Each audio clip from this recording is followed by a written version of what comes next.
Negara kita, yakni Indonesia, merupakan negara dengan populasi Muslim terbesar di dunia dan memiliki sejarah yang panjang terkait dengan agama Islam.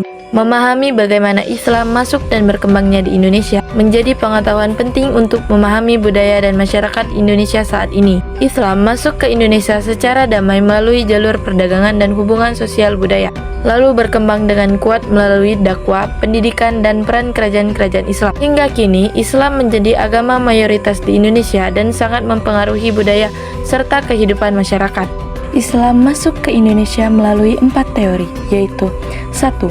Masuknya Islam ke Indonesia dari Arab. 2. Masuknya Islam ke Indonesia dari Persia. 3. Masuknya Islam ke Indonesia dari Gurojat.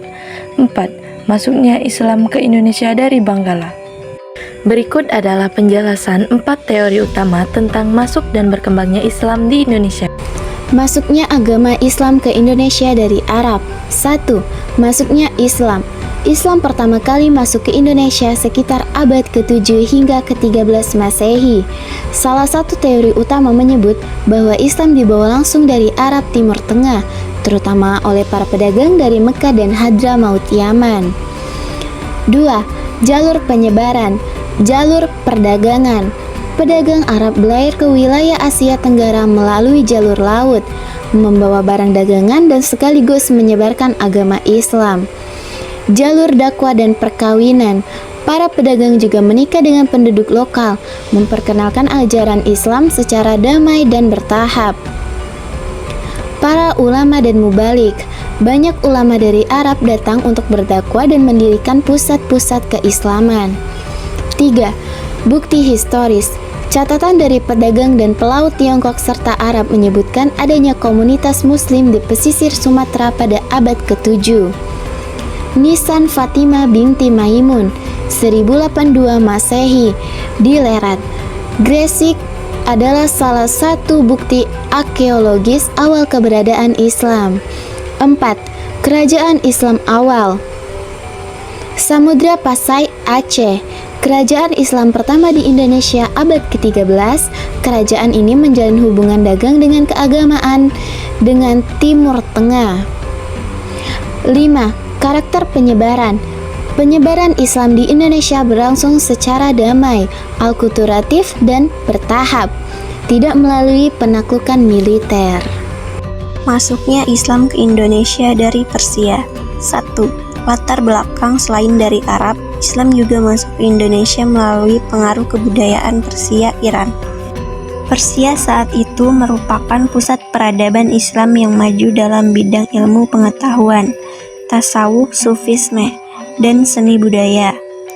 Hubungan antara Indonesia dan Persia terjadi melalui perdagangan, ulama, dan penyebar ajaran tasawuf. 2. Jalur masuk. Jalur perdagangan dan dakwah. Ulama dan pedagang Persia menjalin hubungan dagang dengan masyarakat pesisir Indonesia, terutama di wilayah Sumatera dan Jawa. Perkawinan dan kultural. Mereka menikah dengan penduduk lokal dan membangun komunitas Muslim. Penyebaran tasawuf sufisme.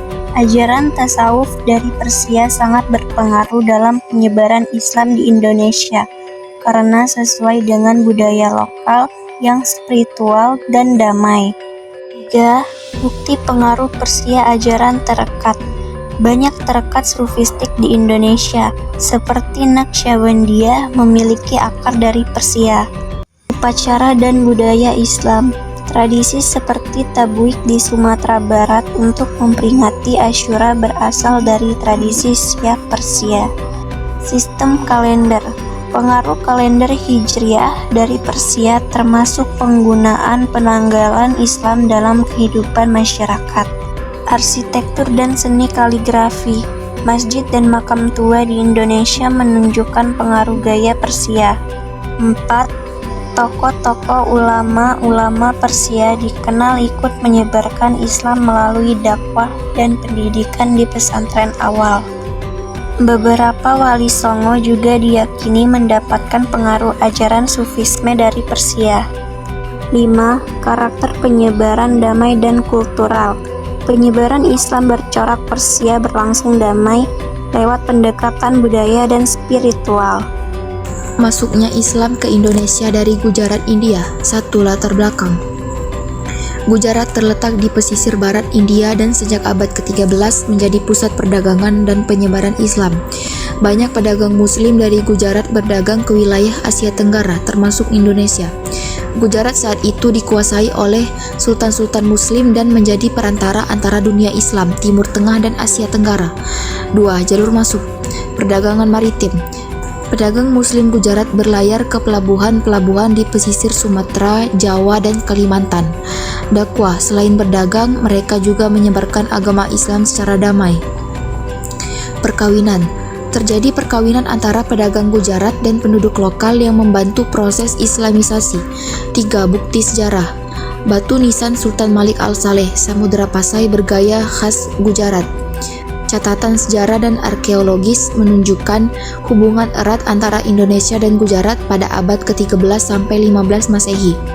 Gaya seni ukir, busana, dan arsitektur Islam awal di Indonesia menunjukkan pengaruh India Gujarat. 4. Karakter penyebaran. Melalui perdagangan, dakwah, dan budaya, damai dan bertahap, tanpa kekerasan. Islam yang dibawa bermazhab Syafi'i yang kemudian menjadi mazhab dominan di Indonesia. 5. Pengaruh Gujarat. Penyebaran Islam meluas ke Sumatera, Jawa, Kalimantan, hingga Sulawesi. Banyak pesantren dan ajaran Islam awal di Indonesia mendapat pengaruh dari India Gujarat, baik dalam hukum Islam fikih maupun tasawuf. Masuknya Islam ke Indonesia dari Bengkala. 1. Latar belakang. Bengkala atau Benggala adalah wilayah di anak benua India yang semenjak abad ke-13 telah menjadi bagian dari dunia Islam. Kerajaan-kerajaan Islam di Bengkala aktif dalam perdagangan internasional termasuk dengan wilayah Nusantara.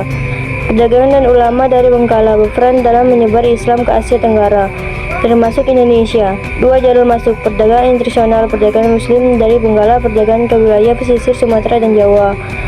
Dakwah dan pendidikan. Beberapa ulama dari Benggala ikut berdakwah dan menyebarkan Islam di pesisir Indonesia. Hubungan maritim. Kapal dagang dari Bengkala sering berlabuh di pelabuhan-pelabuhan penting Nusantara seperti di Aceh, Palembang, dan Gresik. 3. Bukti sejarah. Nisan dan seni ukir batu di makam-makam kuno di Indonesia menunjukkan gaya khas Bengkala. Tercatat dalam sumber-sumber asing bahwa kapal-kapal dari Bengkala sering berdagang rempah-rempah ke Indonesia. Beberapa tokoh sejarah Islam awal di Indonesia disebut memiliki terkait asal atau pendidikan dari wilayah ini. 4. Karakter penyebaran. Melalui perdagangan dan dakwah dan damai, Islam yang dibawa cenderung dan berhazab dan syafiq dan juga membawa unsur tasawuf dan ajaran sunnah. Pendekatan kultural dan spiritual mirip dengan penyebaran dari Gujarat dan Persia.